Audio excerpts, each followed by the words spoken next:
In die nuus vanaand, die hoof van die ondersoekdirektoraat teen korrupsie, advokaat Andrea Johnson, se langverwagte getuienis vind plaas voor die Matlanga-kommissie. Duisende werksgeleenthede dalk in die slag by De Beer se Venetia myn in Alduis in Limpopo.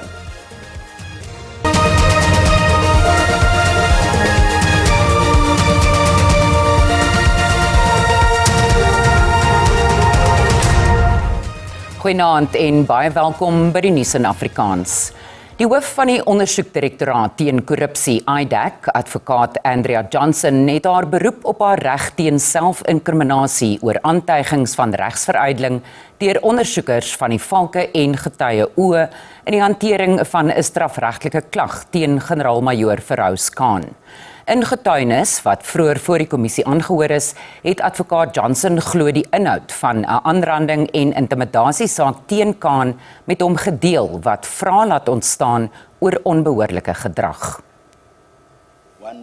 Volgens advokaat Johnson is die kommissie se mandaat om inligting te bekom nie belangriker as haar grondwetlike regte nie in hul ondersoek na haar hantering van 'n klag teen Khan. Die saak word deur die nasionale vervolgingsgesag ondersoek. Now that the matter is before the NPA on the basis set out above for a decision on whether I should or not be prosecuted, various consequences emerge. One of those consequences of the need for me to have my rights protected. Die kommissie het onlangs aantuigings deur Valke-ondersoekers kolonel Kobus Roelofse, kaptein Mark McLean en Getuie Oë aangehoor dat Johnson die inligting oor 'n saak wat teen Khan gemaak is via 'n private e-posadres aan Getuie Oë gestuur het. Sy het ook vir Getuie Oë aangesê om die e-pos uit te vee. Die kommissie het Johnson versoek om haar besluit oornag te oorweeg. That the right she seeks to assert is not the right afforded any person interrogated by the investigating director or the directorate. And I wanted to understand if my understanding is correct or whether there is the same right. My reading of section 28 sub 8 read with sub 5 would seem to suggest that it's not. Which would mean the witnesses that the persons that they question cannot refuse to answer on the grounds that they would expose themselves to criminal charge. And it is precisely that ground she seeks to invoke. Die ondersoek het daarna verskuif na senior IDAC-ondersoeker Brian Padihatchi se verweer dat hy nooit die artikel 27 verwysing onder oë gehad het nie, met betrekking tot die aanstelling van brigadier Dineo Mokwele. I don't know why he would not have seen this one. I also heard when he testified that he said he had not had access to it. It is something I can find out, but it is not ordinary practice that no one has sight of every document. Die ondersoek duur voort. I am aware. Die staatsgetuie in die Vusimusi Katmatlala saak het in die Johannesburgse Hooggeregshof gesê dat die toneel by die Centurion Golf landgoed waar die sakeman Joe Sibanyoni glo geskiet is, soos 'n gevegstoneel gelyk het. Matlala en sy 4 medebeskuldigdes staan tereg op 3 aanklagte van poging tot moord vir die mislukte sluipmoordpogings op Sibanyoni, die mediapersoonlikheid Tebogo Toboyani en die musikant DJ Fetties.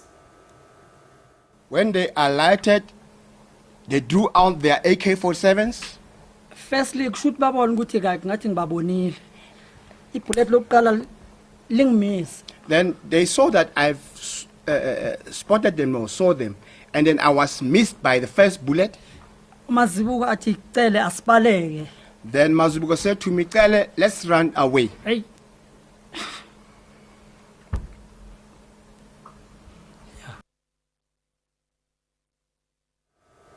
'n Senior misdaad-intelligensiebeampte, kolonel Ismail Dawood, se versoek om by die Sandton polisiestasie aangehou te word, is deur Landros Tombakazi Twele by die Johannesburgse Landroshof toegestaan.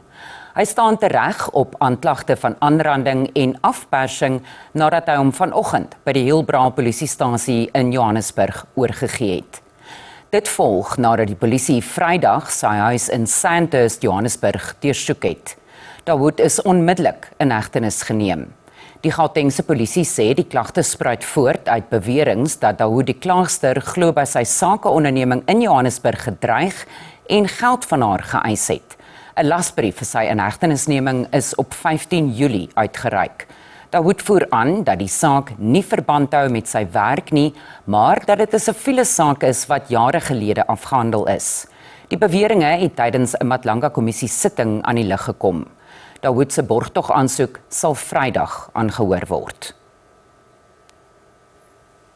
Die nasionale reguleerder vir verpligte spesifikasies of die NRCS het saam met verskeie wetstoepassingsagentskappe klopjagte in Kimberley uitgevoer op handelaars wat nie die nodige regulasies nakom nie.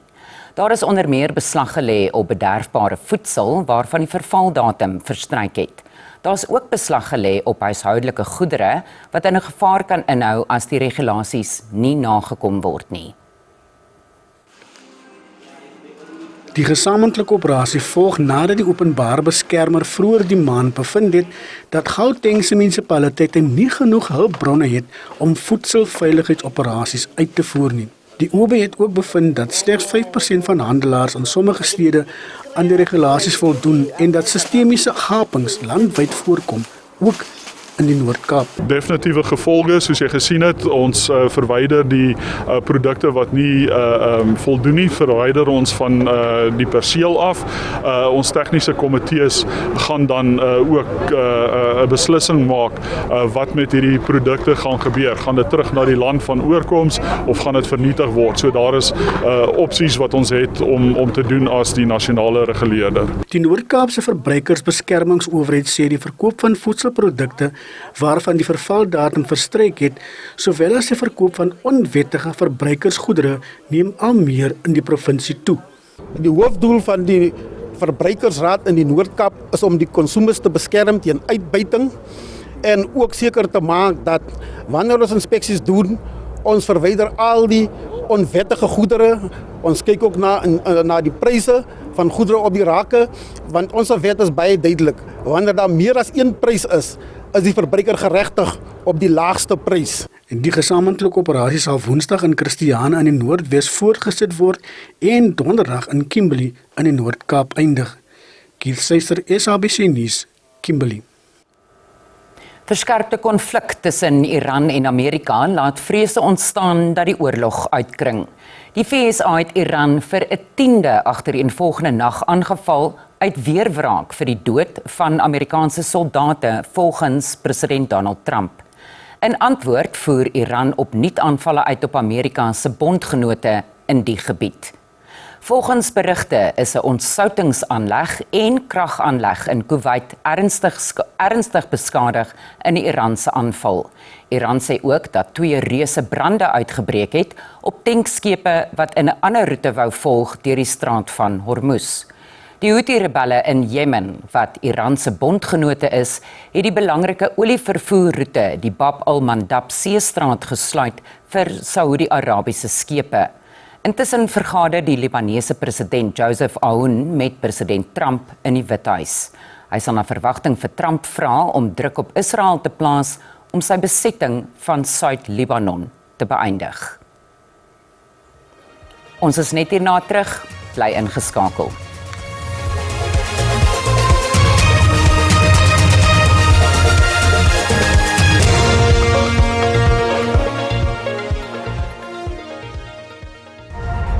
Welkom terug.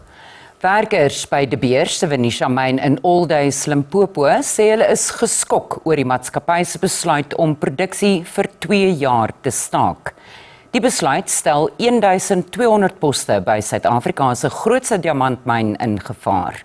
Van die werkers het reeds afleggingskennisgewings gekry, terwyl formele konsultasies na verwagting mettertyd gaan begin.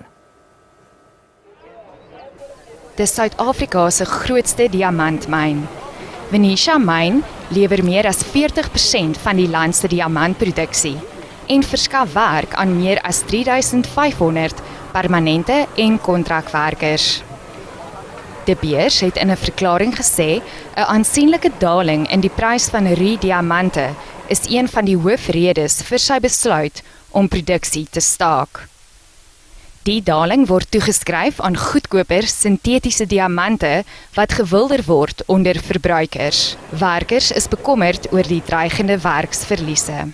This is the work, or I would say the job, we're relying on for our families and our community members at large. So it is so impacting in as such that I started to think of my family, looking at my 3 boys. I started to be worried. Die Nasionale Mynwerkersunie sê hy sal sy gesprekke met De Beers voortsit. We fight for the jobs of the employees. That is our first priority as the union. However, the news came as a shock to be notified about the retrenchments. But as a union, as an organized labor, we will rally behind to make sure that the jobs of the employees are safe. Die Venetia myn lewer ook 'n beduidende bydrae tot Messina en die omliggende omgewing se ekonomie. Stakelei is besorg oor die moontlike uitwerking op hul ondernemings. Most of my clients, they work there at the mine. Some of them, they're actually not people from around here. So it surely means they would leave. I think it's a big crisis which have come to us people in Messina.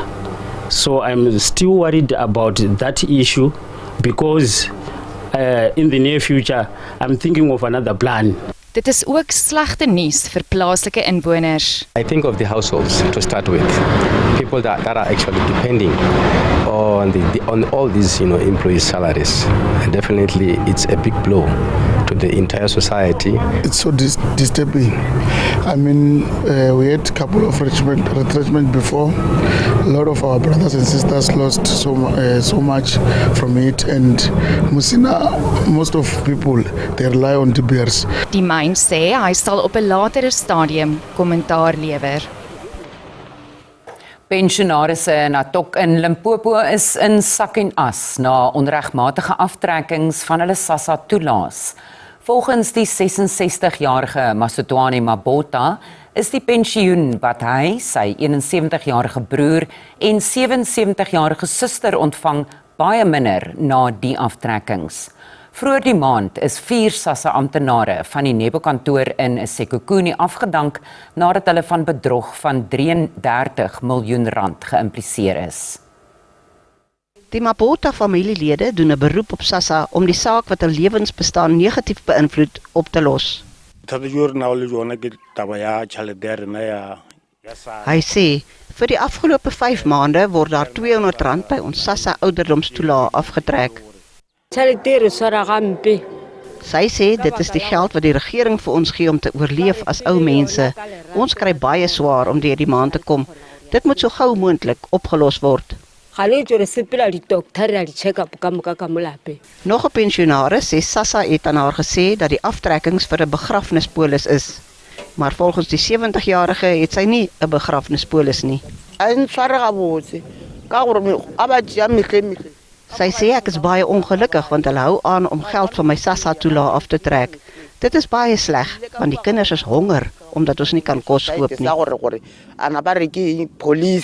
SASSA het pensionaars gemaan om nie hul ID-nommers aan mense te gee wat hul voordoen as SASSA amptenare nie. Sy sê bejaardes word dikwels deur swendelaars geteiken. As SASSA, we don't do deductions. Maybe let's just clarify that one. What we have realized is our beneficiaries would hand over their ID numbers to third parties, like your funeral schemes. Some will promise them that they will increase their grants amount. But as SASSA, we have no mandate, none whatsoever, to work with funeral schemes or any other third party. SASSA sê weens die toenemende aantal klagtes vat dit langer om die probleme op te los. Die meeste van die klagtes is in die Wembe en Sekhukhune distrikte aangemeld. Die vermoë van Suid-Afrika se grondwet om die lewens van miljoene burgers wat in haglike armoede leef te verbeter, was een van die belangrike kwessies wat tydens 'n byeenkoms van huidige en toekomstige regsgeleerdes in Stellenbosch bespreek is. Terwyl Suid-Afrika Nelson Mandela Maand en die 30ste herdenking van die aanvaarding van die grondwet vier, het die Departement van Justisie en Staatkundige Ontwikkeling in vennootskap met die Universiteit Stellenbosch 'n loopbaandag aangebied. Regstudente van universiteite reg oor die Wes-Kaap, tesame met vooraanstaande lede van die regsprofessie, die regstelsel, die akademie, die regering en toonaangewende regsfirmas het vergader. Suid-Afrika se grondwet word lank reeds geloof as een van die mees progressiewes ter wêreld, aangesien dit gelykheid, menswaardigheid en fundamentele menseregte waarborg. Maar 3 dekades later is daar vrae oor of dit betekenisvolle verandering gebring het vir miljoene Suid-Afrikaners wat steeds in armoede leef en met werkloosheid en ernstige ongelykheid worstel. We need to reflect critically on the past 30 years of our constitutional democracy, to also examine critically whether the promise of the Constitution corresponds to the lived reality of many millions of South Africans. In that context, we need to be open to looking at fine-tuning, amending, adjusting those aspects of our Constitution that we need, based on the experience of 30 years, to amend. But we also emphasize that mustn't be done uncritically. Die loopbaandag vir regsstudente vorm deel van die departement se program vir grondwetlike bewustheid en openbare opvoeding wat die volgende geslag regsgeleerders wil inspireer. Daar word ook besin oor Nelson Mandela se nalatenskap van geregtigheid, gelykheid, menswaardigheid en die oppergesag van die reg. I urge all of us to take responsibility for continuing Madiba's legacy. Every one of us has a role to play in redressing inequality and advancing justice. Lawyering is leadership, and I'm asking you to do it transformatively, because we get the world we deserve, and the world we deserve is the one we help shape through everything we do every day. Die byeenkoms stel ook regsstudente bloot aan loopbaangeleenthede en bied praktiese riglyne. Wat ek graag eendag wil doen met my graad is om terug te gee aan my gemeenskap, want ek sien baie keer is daar mense, hulle kry nie die dienste nie, en dit word nie gelewer by local government nie, so met my graad wil ek teruggee aan hulle. Sommige van die sprekers het ook aangevoer dat die grondwet in staat moet wees om te ontwikkel waar nodig, ten einde te help om die lewens te verbeter van die mense vir wie dit geskep is om te dien. Coben August, SAK nuus, Stellenbosch.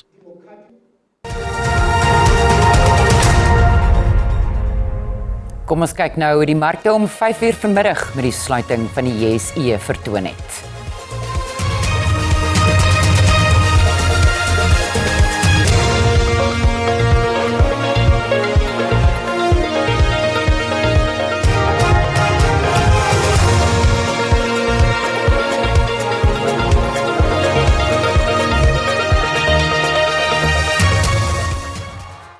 Dankie vir die saamkyk. Ons groet tot môre. 'n Mooi aand vir jou. Totsiens.